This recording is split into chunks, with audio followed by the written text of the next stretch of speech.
Hello guys and welcome to my channel. Today we're gonna talk about the best 6 ways to make gold in World of Warcraft. I'm gonna talk about the positives and the negatives about each way of making gold, and you're gonna understand in the end of this video what's the difference between all of them, okay? Without any further ado, let's get right into it. The first thing on the list are transmog runs. If you don't know what this means, you basically go usually to a low level dungeon, you farm a bunch of items, you're looking for the items that look good, and you put them on the action house. Basically, you farm items for other people to transmog. A good example for this is Akirash 20. You can go there and farm items such as Glorious, Vanguards, Bloodlust, and so on. Okay, those items go usually for a decent price. The legs are the most expensive. Um, so yeah, there's a huge potential with this. You if you get lucky, you make a lot of gold. You hit the jackpot. The only disadvantage of this kind of farming is usually the items take between 2 weeks and I would say between like 3 days and a month to sell, depending on how lucky and how many times you check the action house. As you can see, glorious leg plates of the bear, or like whatever glorious leg plates you want, they sell 0.04 daily. That means that they usually go for like a piece every week or something, depending on how populated your server is. So sometimes it's hard to find buyers, but if you get lucky and if you hit a jackpot with an item like that, and you find a buyer, then you make a lot of gold. Okay, how I like to do it, I usually have a lot of items in the action house that look decently and usually people buy them, but I don't focus on this that much. Okay, I don't like to farm this that much. I farm it, I put some action on, and we're fine, we're Gucci. Okay, next item on the list is the raw gold farming. Now basically this is the opposite of transmog runs. Okay, with raw gold farming you can go and farm ore, cloth, farm all the dungeons for gold, such as cataclysm raids, whatever you want. There's like so many videos on YouTube. I'm not gonna explain that to you right now. With this, you can make a steady income. You're 100% sure that you're gonna get at least this amount per hour. The only downside of it is you can't really expand on that. So if you're gonna farm member silk, you're not gonna get more than a certain amount of gold, and it's also like a huge time investment because you have to stay there and farm for hours to make actually like a decent amount of gold. So yeah, it's very limited, but it's very secure. Okay, basically like everything in life. Next on the list is old content, and when I talk about old content, I mean everything from old content. For example, you can go and mine, you can go and herb, like old herbs and old mines, or they usually go higher than the current content on all servers, just because the demand stays the same, but a small amount of people actually farm for them. For example, if we go and search arcane crystal on my action house, please keep in mind I'm on Kazakh and the prices are basically the smallest prices they're gonna see because it's a high populated realm. A price for arcane crystal is 194 gold, okay, each. Yeah.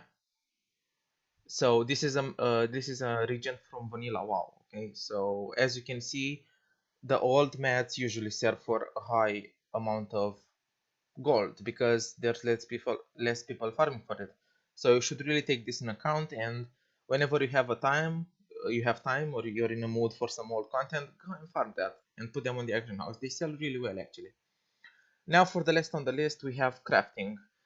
And when I talk about crafting, I mean all crafting possible from all professions and since the beginning. Usually there are a lot of rare patterns that you have and you can craft those items. They sell like really good on the action house and they are really cheap to make. For example, you can sell items from blacksmithing from vanilla WoW, the one that require reputation thorium. You can sell sulfurous hammer, you can sell with tailoring, you can sell the sets from the burning crusade. There are a lot of items that you can sell from old content, and you can craft them with a small investment and with huge profit. Again, the only downside of this is that there are not very many buyers for this, but you only need like one or two items in the action house and you will eventually sell them. The next step on the list is playing the action house.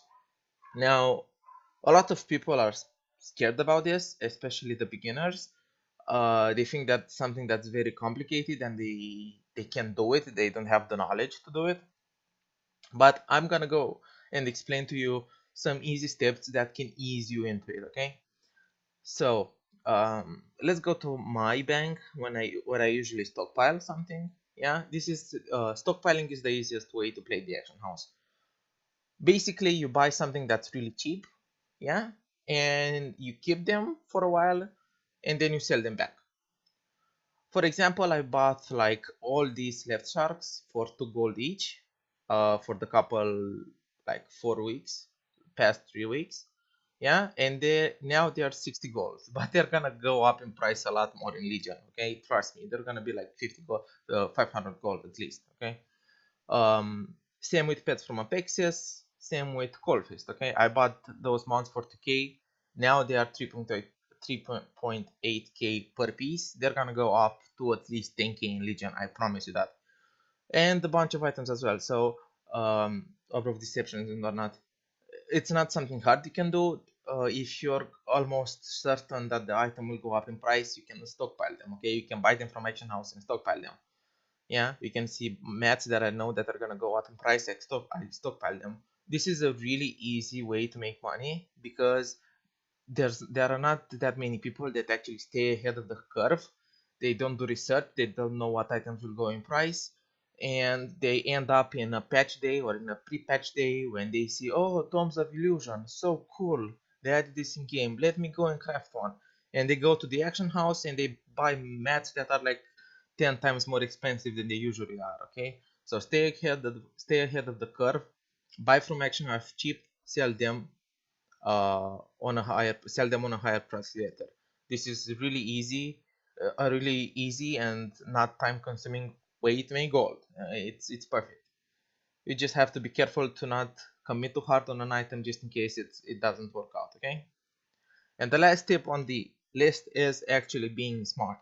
Okay, and what I mean about by this is, in my opinion, you should implement all of these ways to make gold. Okay, as you can see, I have transmog items on my action house. I do old content, I sell wild vines and arcane crystals. I craft some items, some rare items with my tailoring. I play the action house, I stockpile. I basically do everything on this list because I know that the most efficient way to make gold is to actually take all of those ways to make gold and do them at the same time. There's no reason to run a instance for transmog runs over and over again because you're gonna have too many items that you're not gonna be able to sell all of them. Yeah guys, so just be smart about it. Go and check other videos on YouTube, go and check Reddit. Okay, go and ask people around what's the best way. Do a lot of research, be smart about it. A lot of people don't even know where the pre-patch hits in this game. Okay, so yeah, you can abuse that and make a lot of gold. Yeah, this video is not very clear. Okay, sorry about that, and I'm gonna make them a lot better in the future. But thank you so much for watching.